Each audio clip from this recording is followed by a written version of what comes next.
और इस वक्त किरण रिजिजू प्रेस कॉन्फ्रेंस कर रहे हैं, क्या कुछ कह रहे हैं सुनते हैं। में चुन के आए हैं जनता का बात रखने के लिए, लेकिन हर दिन हंगामा करते रहेंगे तो फिर एमपी बना क्यों है। अगर कोई मुद्दा है, एक दिन रेज किया है, एक दिन एक मुद्दा रख दिया है, हो गया। रोज रोज एक मुद्दे को लेकर के पार्लियामेंट का समय बर्बाद करना, ये हम लोग इस तरीके के जो समय बर्बाद करने के लिए, देश का समय और संसद का समय बर्बाद करने के लिए हम नहीं देंगे। इसलिए महत्वपूर्ण बिल हम पारित करेंगे।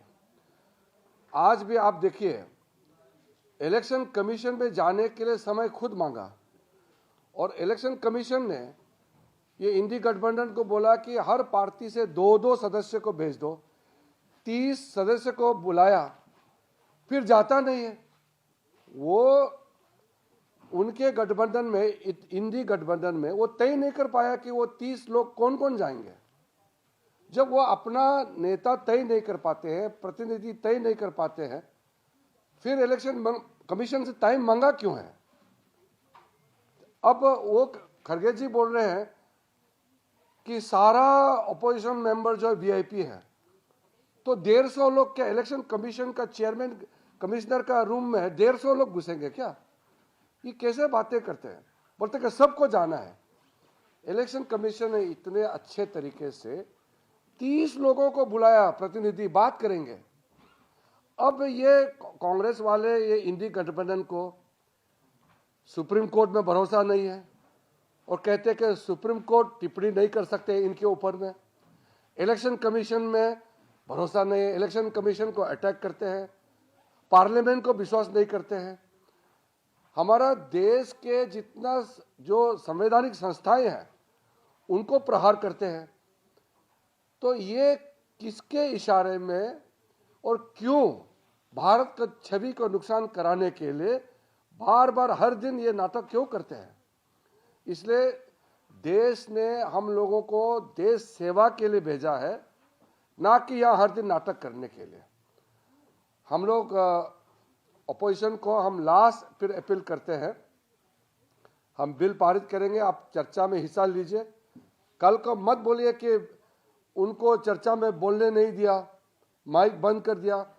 ये फिर झूठ बात फैलाना नहीं है, क्योंकि हम बार बार रिक्वेस्ट कर रहे हैं कि इंपॉर्टेंट बिल्स में हम चाहते हैं कि सब एमपी बोले, सब पार्टिसिपेट करना चाहिए, अपना मत जाना चाहिए। अमेंडमेंट आप डाल सकते हैं, अपना व्यू रख सकते हैं, आप डाइसेंट नोट दे सकते हैं, आप हमारा सरकार का पक्ष को आप नकार सकते हैं, आपका राइट है। लेकिन बोलना तो है ना, पार्लियामेंट में बोलने के लिए आया है।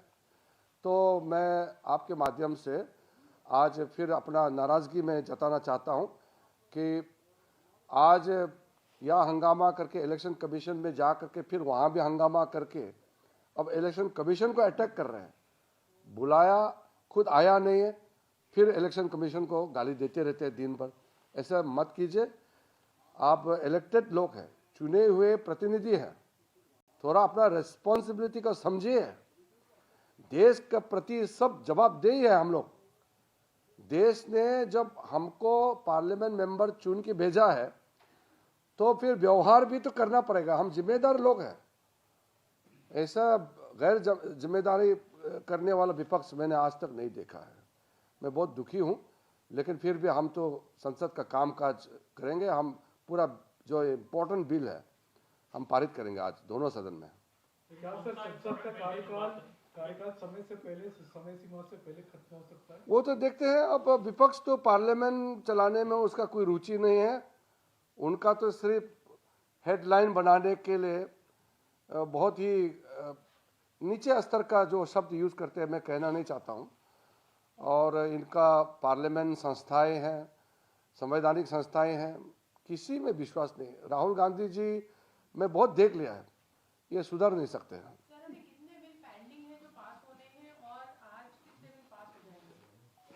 नहीं, आज तो इम्पोर्टेंट बिल्स हम इनकम टैक्स बिल्स है, स्पोर्ट्स बिल्स है, और मणिपुर का जीएसटी और डिमांड्स फॉर ग्रांट्स बिल्स है, और शिपिंग मर्चेंट शिपिंग बिल्स है। गोवा में शेड्यूल्ड ट्राइब्स को रिजर्वेशन देने का बिल है। काफ़ी बिल, इम्पोर्टेंट बिल्स आज लगे हुए हैं।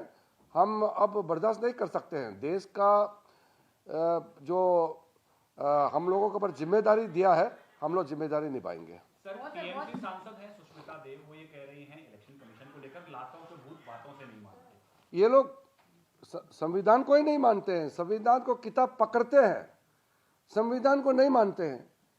एक पार्टी, एक फैमिली और एक व्यक्ति का मनमानी जो करता है वो संवैधानिक हो ही नहीं सकते। वो डेमोक्रेसी में वो लोग संविधान में विश्वास नहीं करते हैं। हम लोग तो लोकतंत्र पार्टी वाले हैं। हमारे यहाँ तो नेता कर्म से नेता बनते हैं, वहाँ तो पैदाइश नेता होते हैं। वो लोकतंत्र को कहाँ विश्वास करेंगे? जो एक परिवार ही सब कुछ होता है वो लोकतांत्रिक हो ही नहीं सकता है। इसलिए मूलभूत उनके सोच में डेमोक्रेसी का बारे में कोई विश्वास ही नहीं है। ये लोग एक आदमी पैदा से ही वो मालिक सोचते हैं अपने आप को, देश और पार्टी को पूरा ठोपता है वो।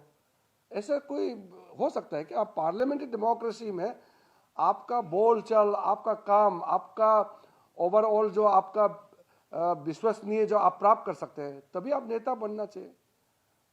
पैदा होते ही वो नेता समझते हैं अपने आप को और देश का मालिक समझते हैं, वो कहाँ डेमोक्रेसी और कहाँ संस्थाएं को वो वैल्यू करेंगे।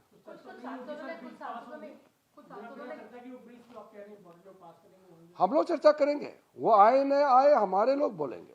कुछ सांसद जो विपक्ष के हैं उन्होंने भी सहमति जताई थी कि स्पोर्ट्स बिल एक इम्पोर्टेंट बिल है, उस पर डिस्कशन होना चाहिए। बिल्कुल, क्या आप उनसे दोबारा अप्रोच? बिल्कुल, हमने कहा है कि इम्पोर्टेंट बिल्स सार्थक चर्चा होना चाहिए, लंबा बहस होना चाहिए। 2-2 दिन आप सोचिए, स्पोर्ट्स गवर्नेंस बिल और एंटी डोपिंग बिल के लिए 2 दिन लोकसभा में, 2 दिन राज्यसभा में हम लोग ने टाइम तय किया। फिर इनकम टैक्स अमेंडमेंट बिल और टैक्सेशन बिल को 2 दिन लोकसभा, 2 दिन राज्यसभा, इतना लंबा टाइम दिया है। टाइम तय कर चुके हैं बीएससी में, फिर भी आकर के हंगामा करते रहते हैं। हमारे लोग, एनडीए के लोग तो पूरा भरपूर हम लोग बोलेंगे, सारे एमपीज बोलेंगे, मंत्री जवाब देंगे।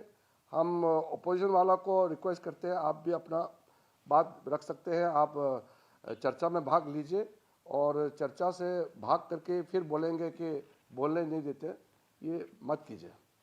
Thank you. पिछले हफ्ते उनको बोला था कि अगर ये पॉसिबल नहीं होगा